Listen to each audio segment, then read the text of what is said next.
Biblicamente, Israel tem sido o relógio de Deus para a história da humanidade, pois todas as profecias relativas ao povo de Deus, à igreja e ao destino da humanidade sempre estiveram ligadas a Israel.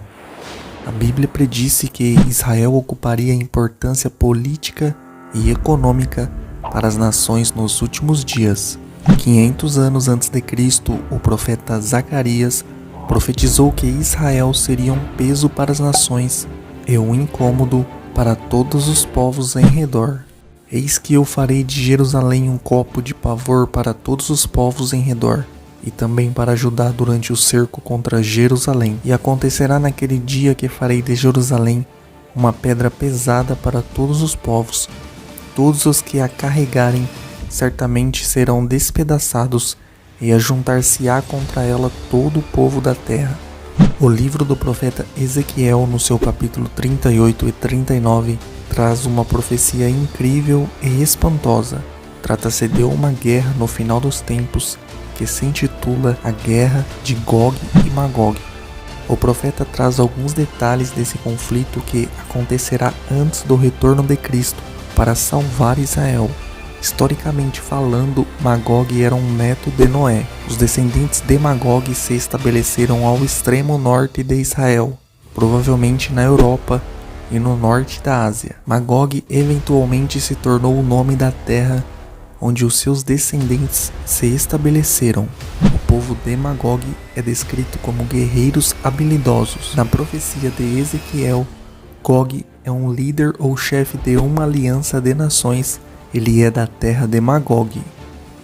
Ele formará uma aliança com outros países para, no fim dos tempos, atacar Israel. O historiador judeu Flávio Joséfo identificou a terra de Magog como Sítia, a progenitora da Rússia, ao norte de Israel.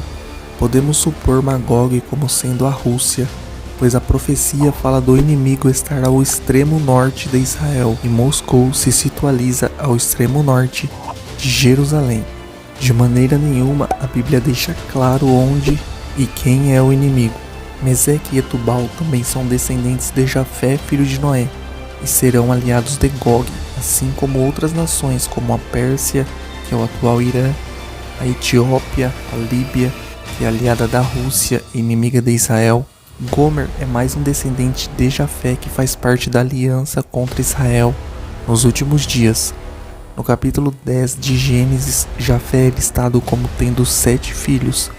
4 deles estão incluídos nesta lista como nações que virão contra a terra de Israel. Alguns estudiosos entendem que Gomer representa a Alemanha. O nome Alemanha é provável ter vindo do termo Gomerland. Além disso, os judeus da Alemanha são conhecidos como judeus askenazes, em homenagem a Askenaz, um dos filhos de Gomer. Togarma é outro filho de Gomer, conhecido por trocar cavalos com os mercadores de Tiro.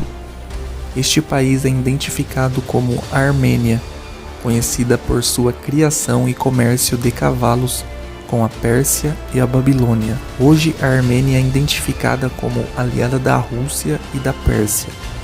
A batalha descrita por Ezequiel, que envolve Gog e Magog, ocorre no período da tribulação, provavelmente nos primeiros 3 anos e meio do governo do Anticristo.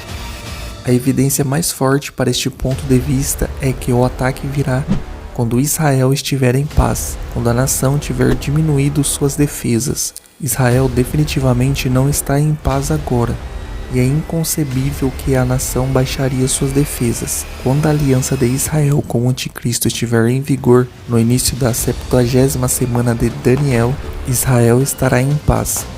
Possivelmente a batalha ocorrerá pouco antes da metade do período desses 7 anos. De acordo com a profecia, o próprio Deus derrotará Gog nos montes de Israel. Toda nação e língua verá a vitória de Deus sobre seus inimigos, e Israel reconhecerá seu verdadeiro Messias.